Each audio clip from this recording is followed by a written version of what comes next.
जहीरुद्दीन मजदूर की मौत के तांडव के बाद सीज हुई 477 अवैध बहुमंजिला इमारत, 20 दुकान, आदर्श नगर, जयपुर। हिलव्यू समाचार के प्रयासों के बाद यूडीएच मंत्री झाबर सिंह खर्रा और मेयर कुसुम यादव के आदेशों पर मजदूर की मौत के मौके प्लाट नंबर 477 20 दुकान, आदर्श नगर को किया गया सीज। उपायुक्त युगांतर शर्मा की अवैध निर्माणों के प्रति उदासीनता ने ली मजदूर की जान। क्या जहीरुद्दीन मजदूर की अमूल्य जान गंवाने के बाद अवैध बहुमंजिला निर्माणों का ये असुरक्षित बेदर्द मजदूर मौत का तांडव रुकेगा या मैनेज हो जाएगी एक गरीब की जान भी चंद रुपयों में? क्या इस तरह बिना निगम स्वीकृति या स्वीकृति कुछ और मौके पर निर्माण कुछ और का अवैध सिलसिला थमेगा इस मासूम 39 वर्षीय जहीरुद्दीन की मौत के बाद? क्या मजदूर की मौत का सौदागर बनी अवैध बहुमंजिला इमारतें केवल इस तरह सीजर की औपचारिकता के बाद किसी दूसरे मजदूर की मौत के लिए छोड़ दी जाएंगी?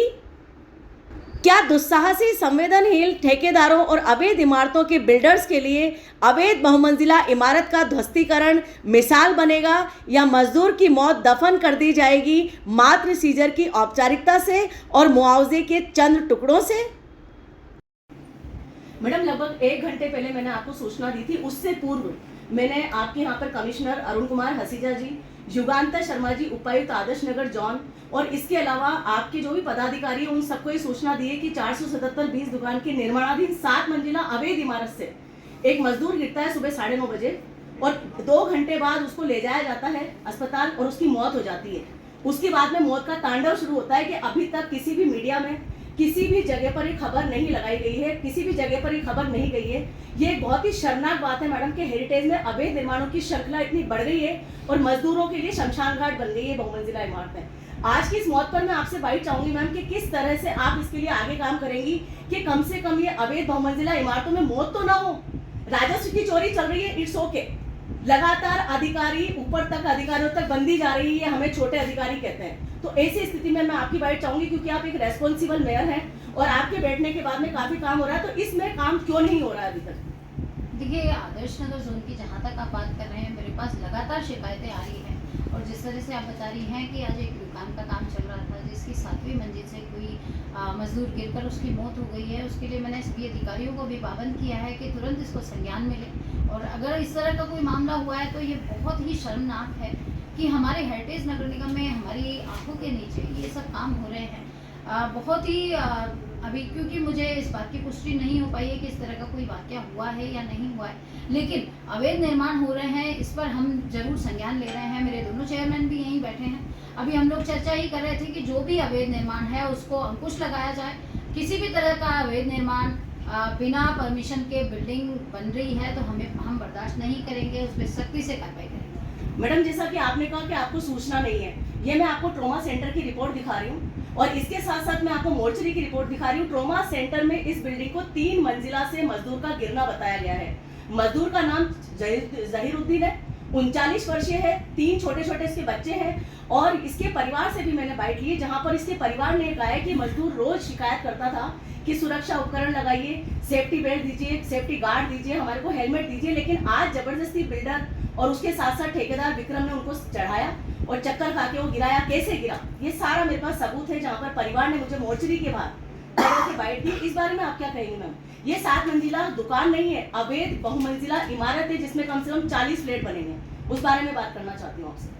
देखिए, अभी जो आपने एड्रेस बताया था उस पर मैंने अधिकारियों को भेजने के लिए टीम तैयार कर ली है, क्योंकि इस तरह का हो सकता है जो आप बता रही हैं सही हो, मैं गलत नहीं बता, लेकिन मुझे अभी मेरे अधिकारियों ने ये सूचना नहीं दी है कि हमारे यहाँ पे कोई सेम मंजिल जो बिल्डिंग है उसमें कोई व्यक्ति गिरकर एक्सपायर हो गया है। अगर इस तरह का कोई हुआ है तो निसंदेह आप ये पक्का माने कि डीसी पे भी कार्रवाई होगी और साथ ही ये जो ठेकेदार है इस पे तो ठीक है। मैडम, माफी चाहूंगी, अगर आप अधिकारियों की बात कर रही हैं तो 300 से ज्यादा अवैध निर्माणों की सूचना नहीं देने वाले अधिकारी के बारे में बात कर रही हैं आप, जो एक भ्रष्ट अधिकारी है और लगातार वो केवल छोटे छोटे मकानों को सीज करते हैं।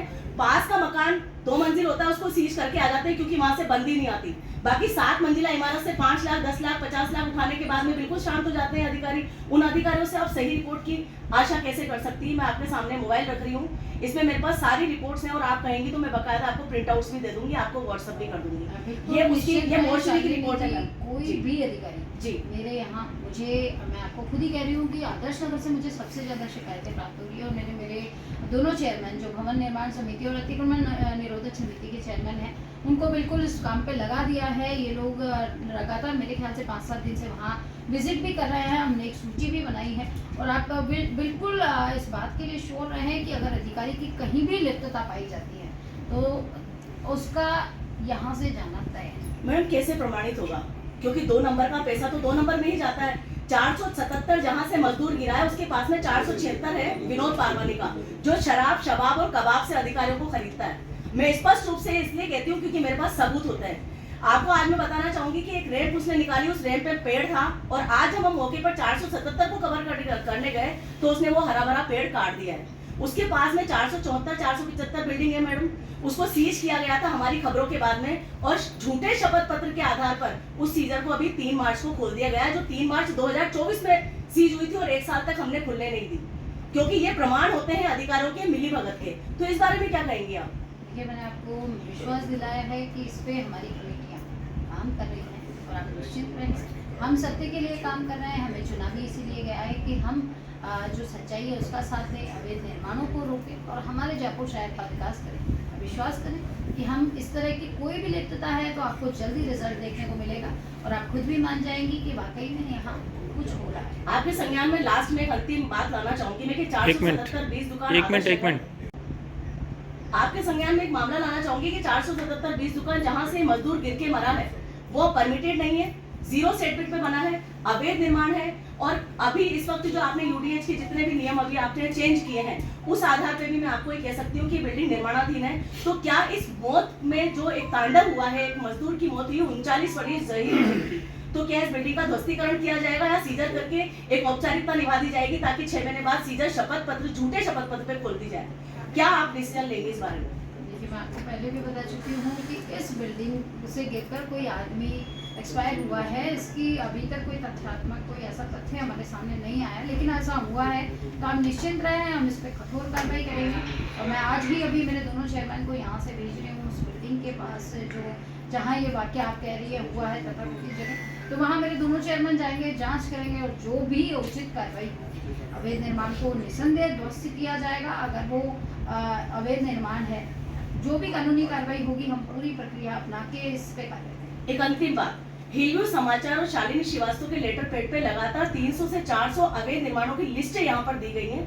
जाबर सिंह खर्रा जी के संज्ञान में सारे मामले हैं, आयुक्त अरुण कुमार हसीजा जी के मामले उनके संज्ञान में सारे मामले हैं, कुसुम यादव जी मेयर के संज्ञान में सारे मामले हैं। तो ऐसी स्थिति में युगांतर शर्मा अशोक परनामी जी के प्रोटेक्शन से कैसे उस क्षेत्र में दादागिरी कर रहे हैं, मुझे थोड़ा सा ये बताया, क्योंकि भाजपा के राज में किस तरह से वहां पर ये कंडीशंस हो रही है कि मजदूरों की मौत हो रही है, 0 सेटबैक पे अव्यवस्थाएं फैल रही है, 0 सेटबैक पे अव्यवस्थाएं फैलने के साथ साथ बिना निगम स्वीकृति के राजस्व की चोरी करते हुए बिल्डिंग बन रही है। तो मैडम युगांतर शर्मा जी आप सबसे बड़े हो गए, मैं जानना चाहती हूँ। देखिए, पहले तो मैं आपको बता दूं कि भारतीय जनता पार्टी हमेशा मूल्यों पे चलने वाली पार्टी है। हम लोगों की कोशिश रहती है कि जितना यहाँ पे हम अवैध निर्माण है उसे कंट्रोल करवाएं। आपने मुझे कुछ जगह दी थी जिस पे कार्रवाई चल रही है, आप ऐसा नहीं समझे कि कार्रवाई नहीं चल रही है। जल्दी ही आपको एक ऐसा नज़ारा देखने को मिलेगा कि वाकई में जो जयपुर हेरिटेज है वहाँ बहुत सारे प्रकरण जो आपने मुझे दिए हैं उस पर भी कार्रवाई हो रही है और जल्दी उन पर सख्त कार्रवाई होगी। आप निश्चिंत रहें। मैं अभी क्योंकि समितियां बनी हैं, हम लोग थोड़ा सा क्योंकि साधन सभा में भी व्यस्त थे और आज इस तरह का आप मामला बता रही हैं, ये वाकई में बहुत संगीन मामला है। इस तरह के मामले जो हैं उन पर ये होने नहीं चाहिए। अवैध निर्माण 100% रुकना चाहिए क्योंकि हम लोग 0 टॉलरेंस की नीति पे काम करते हैं। ताकि जो आपने लिस्ट दी है उस पर आज ही मेरे चेयरमैन जाएंगे, जितने भी दिन में इनसे वो एरिया कवर होता है वो कोशिश करेंगे, लेकिन जल्द से जल्द आप इसी रूम में हम लोग अच्छी खबरों के साथ मिलेंगे। तो इस जांच कीजिए। वक्त हमारे साथ थी कुसुम यादव मेहर जी, जो लगातार कह रही हैं कि वो इस मामले को बहुत संवेदनशीलता से लेते हुए इस पे कार्रवाई करेंगी। अब ये देखने वाली बात होगी कि मजदूर की लाश को दफनाया जाता है या फिर ध्वस्तीकरण किया जाता है। 477 बीस दुकान आदर्श नगर का, जो कि ट्रोमा सेंटर में 3 मंजिला बताकर मजदूर की जहीरुद्दीन की मौत बताई गई है, जबकि वो 7 मंजिला मौके पर है और बिना निगम स्वीकृति के, निर्माण स्वीकृति के 0 सेटबैक पे बन रही है। और नगर निगम हेरिटेज इस समय कटघरे में है कि आखिरकार मजदूर की मौत छुपाई जाएगी या बिल्डिंग गिराई जाएगी। मैं शालिनी श्रीवास्तव, कुलदीप गुप्ता के साथ खबर करती हूं।